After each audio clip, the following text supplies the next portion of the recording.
Hello all, welcome back to screen space. ఈ వీడియోలో the better sisters Telugu dubbed web series review గురించి అయితే తెలుసుకుందాం మామ.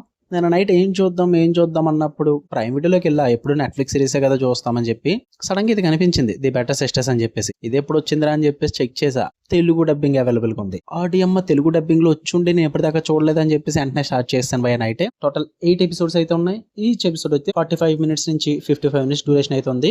తెలుగు డబ్బింగ్ కూడా బాగుంది. స్టోరీ ప్లాట్ విషయానికి వచ్చేస్తే మెయిన్ లీడ్ అయిన క్లోయీ టైలర్ తన హస్బెండ్ అయిన ఆడంతో అయితే ఒక హ్యాపీ లైఫ్ అయితే లీడ్ చేస్తూ ఉంటుంది. తనకు ఒక స్టెప్స్ అని కూడా ఉంటాడన్నమాట, ఈతన్ అని చెప్పేసి. అలా పర్ఫెక్ట్ లైఫ్ గడుపుతున్నప్పుడు ఒక రోజు అనుకోకుండా ఆడమ్ అయితే మర్డర్ చేయబడతాడన్నమాట. అసలు ఆ మర్డర్ ఎవరు చేశారు, ఆడమ్ ఎందుకు చంపారు, మరి క్లోయీ ఏం చేసింది, వీళ్ళ లైఫ్ లోకి క్లోయీ సిస్టర్ అయిన నిక్కీ ఎలా వచ్చింది, వీటన్నిటి చుట్టూ నడిచే స్టోరీయే ది బెటర్ సిస్టర్. ఇక ఫుల్ రివ్యూలోకి వెళ్ళిపోయే మీద మీరు కనుక ఛానల్ కి కొత్తగా వచ్చి welcome to screen space. Video చివరి వరకు చూడండి. నచ్చితే లైక్ చేయండి, షేర్ చేయండి, ఛానల్ కూడా ఖచ్చితంగా సబ్స్క్రైబ్ చేసుకోండి. నచ్చకపోతే అవాయిడ్ చేశాను భయ్య. ఇక ఈ వెబ్ సిరీస్ విషయానికి వచ్చేస్తే ఫస్ట్ థింగ్స్ ఫస్ట్, నాకైతే బాగుంది భయ్య. కాకపోతే కొన్ని ఫ్లాస్ అయితే గట్టిగానే ఉన్నాయి. నెగిటివ్స్ లో మాట్లాడుకుందాం. సో ఫుల్ రివ్యూ చూడండి, దాన్ని బట్టి డిసైడ్ అవ్వండి చూడాలి వద్దని చెప్పేసి. ఇప్పుడు బాగుంది అన్నాను కదని చెప్పి మీరు కళ్ళు మూసుకొని చూసేద్దు, షెడ్కి వెళ్ళిపోతారు. సో పాజిటివ్ సెషన్కి వచ్చేస్తే పర్ఫార్మెన్సెస్ చాలా బాగా వర్కౌట్ అయ్యాయి. మెయిన్ గా ఇద్దరు సిస్టర్స్ క్యారెక్టర్స్ అయితే త్రూ అవుట్ ద సిరీస్ బాగా ఎంజాయ్ చేస్తారు మీరు. వాళ్ళ కెమిస్ట్రీ బాగా వర్కౌట్ అవుద్ది. సిస్టర్ బాండింగ్ కానీ వాళ్ళ వెనకున్న మిస్టీరియస్ బ్యాక్ స్టోరీస్ కానీ ఇవన్నీ కూడా బాగా వర్కౌట్ అవుతాయి భయ్య. పర్ఫార్మెన్సెస్ వైజ్ అయితే చాలా బాగా చేశారు. అండ్ హెవీ స్టోరీ టెల్లింగ్ అయితే ఉంటుంది అనమాట. ఆల్మోస్ట్ ఎవ్రీ ఎపిసోడ్ కూడా ఒక క్లిఫ్ హ్యాంగర్ తో గానీ లేదా ఒక షాకింగ్ రివీల్ తో గానీ ఎండ్ అవుతుంది ప్రతి ఎపిసోడ్. ఎలాంటివంటే నాకు బాగా ఇంట్రెస్ట్ భయ్య. ఆ క్లిఫ్ హ్యాంగర్స్, ఆ ట్విస్ట్ రివీలింగ్స్ కొంచెం బాగా వర్కౌట్ అవుతాయి. కొన్ని చోట్ల కొన్ని ప్రిడిక్టబుల్ గా అనిపిస్తాయండి, అవి పక్కన పెట్టండి. బట్ బాగుంటుంది, కొంచెం ఆ సస్పెన్స్ అయితే క్రియేట్ చేస్తుంది అనమాట స్టోరీ టెల్లింగ్ లో. అండ్ మొత్తం ఫీమేల్ సెంట్రిక్ నరేషన్ ఉంటుంది అనమాట. మరీ చెప్తున్నా, ఫీమేల్ సెంట్రిక్ నరేషన్స్ నచ్చుతాయి అనుకుంటేనే చూడండి, లేదంటే అవాయిడ్ చేసేచ్చు. ఎందుకంటే చాలా మందికి ఫీమేల్ సెంట్రిక్ స్టోరీస్ కానీ ఆ నరేషన్స్ కానీ అంతగా వర్కౌట్ అవ్వు, అంత ఇంట్రెస్ట్ చూపించలేరు అనమాట. సో వాళ్ళు ఫోర్స్డ్ గా చూడడానికి ట్రై చేస్తే అంతగా వర్కౌట్ అవ్వకపోవచ్చు. మెయిన్ గా సిరీస్ అంతా కూడా మదర్హుడ్ గురించి, సిస్టర్హుడ్ గురించి, వాళ్ళ ట్రామాస్ గురించి ఇవన్నీ డెప్త్ గా చూపించడం జరుగుతుంది అనమాట. వాటి పరంగా ఓకే అనుకుంటే చూడండి, నాకైతే వర్కౌట్ అయినవి. అండ్ ప్రొడక్షన్ వాల్యూస్ కూడా సూపర్ గా అనిపించాయి. టాప్ నోచ్ అవుతుంది. అంటే ఆ థ్రిల్లర్ కి కావాల్సిన స్ట్రాంగ్ వైబ్ అయితే తీసుకొచ్చింది అనమాట. And engaging court room and crime drama రెండు కూడా ఎంగేజింగ్ గా నడుస్తాయి. చాలా బాగా బ్యాలెన్స్ చేసి చూపిస్తారు. బాగుంది. వీటి పరంగా అయితే నాకు వర్కౌట్ అయిన సిరీస్. నెగిటివ్స్ విషయానికి వచ్చేస్తే పేసింగ్ ఇష్యూస్ అయితే గట్టిగా ఉన్నాయి భయ్య. టోటల్ 8 ఎపిసోడ్స్ అనవసరం అనిపించింది నాకు.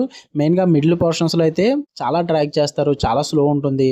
అనవసరమైన సబ్ ప్లాట్స్ అయితే క్రియేట్ చేస్తారన్నమాట. అవి అంతగా యూజ్ ఉండదు. అలా అని చెప్పి వాటికి సరిగ్గా కంక్లూజన్ కూడా ఎవరు అనవసరంగా క్రియేట్ చేశారు అనిపించింది ఆ సబ్ ప్లాట్స్ అయితే. అవి లేకపోయి ఉంటే దగ్గర 2 ఎపిసోడ్స్ అయితే తగ్గిదును. 6 ఎపిసోడ్స్ తో కంప్లీట్ అయిపోతున్నప్పుడు సిరీస్. అండ్ మెయిన్ గా బిగ్గెస్ట్ మైనస్ వచ్చేసి లాజికల్ లీప్స్ అయితే ఉంటాయి భయ్య. కొన్ని ట్విస్ట్లు ఆ సస్పెన్స్ క్రియేట్ అవ్వవు. అండ్ కొంచెం నమ్మేలా అనిపించింది అనమాట కొన్ని ట్విస్ట్లు అయితే. అవే కొంచెం నాకు బాగా మైనస్ అనిపించింది. కొంచెం రైటింగ్ స్ట్రాంగ్ గా రాసుకుని కొంచెం నమ్మేలాగా అనిపిస్తే కొంచెం బాగుంది అనిపించింది ఆ ట్విస్ట్లు అన్నవి. అక్కడే కొంచెం లాజిక్ మిస్ అయింది అనిపించింది. అండ్ మెయిన్ గా ల్యాక్ ఆఫ్ ఎమోషనల్ డెప్త్ అయితే ఉంటుంది అనమాట. అంటే ఆ ఎమోషనల్ పరంగా క్యారెక్టర్స్ కనెక్ట్ అవ్వరు మీరు. ఎందుకంటే చాలా లిటిల్ బిట్ ఆఫ్ హ్యూమర్ కూడా నడుస్తుంటుంది సిరీస్ లో. కొంచెం అది డైవర్ట్ చేస్తుంది మిమ్మల్ని. ఆ సీరియస్నెస్ అయితే మిస్ అవుతుంటుంది కొంచెం. అందువల్ల క్యారెక్టర్ కి ఎమోషనల్ గా కనెక్ట్ అవ్వలేరు మీరు. అండ్ చాలా అనాన్సర్డ్ క్వశ్చన్స్ అయితే ఉంటాయి అనమాట. క్లైమాక్స్ కి వెళ్ళేసరికి ఆ ఫైనల్ ఎపిసోడ్స్ లో కొన్ని క్వశ్చన్స్ కి అయితే ఆన్సర్స్ దొరకవు మీకు. చాలా ట్విస్టులు రివీల్ చేసుకుంటారు. అండ్ అవన్నీ కూడా కొన్ని థ్రెడ్స్ అయితే వదిలేశారు, కొంచెం సాల్వ్ చేసేసి అవి అన్నిటికి కూడా ఆన్సర్స్ ఇచ్చుంటే బాగున్న ఫీల్ అయితే వచ్చింది నాకు. బట్ వీళ్ళు సీజన్ 2 కి క్లిఫ్ హ్యాంగర్ ఇచ్చుకున్నారు భయ్య. మరి సీజన్ 2 లో ఇవన్నీ ఏమన్నా క్లియర్ చేస్తారేమో తెలియదు కానీ, బట్ సీజన్ 2 కి ఇచ్చుకున్న క్లిఫ్ హ్యాంగర్ బట్టి చూసుకుంటుంటే పెద్ద సూపర్ గేమ్ అనిపించదు. చాలా డిసప్పాయింట్ అవుతారు మీరు. అండ్ సీజన్ 1 లో క్లియర్ చేయాల్సిన డౌట్లు సీజన్ 1 లో క్లియర్ చేస్తేనే బెస్ట్ ఏమో అని నా ఫీలింగ్. నాకైతే అంతగా వర్కౌట్ అవ్వలేదు. ఈ ఫ్లాస్ వల్ల మరి నేను కొంచెం డిసప్పాయింట్ అయ్యాను. బట్ ఓవరాల్ గా అయితే సిరీస్ ఓకే పర్లేదు అనిపించింది. ఈ ఫ్లాస్ ఏం పెద్దగా పట్టించుకోమేమనుకుంటే చూడండి, మీకు నచ్చచ్చు. తెలుగు డబ్బింగ్ ఉంది కాబట్టి. అండ్ ఫ్యామిలీతో నాట్ రికమెండెడ్ భయ్య.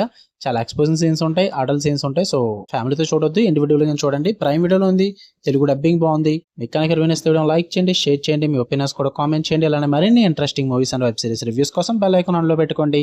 Love you all, by.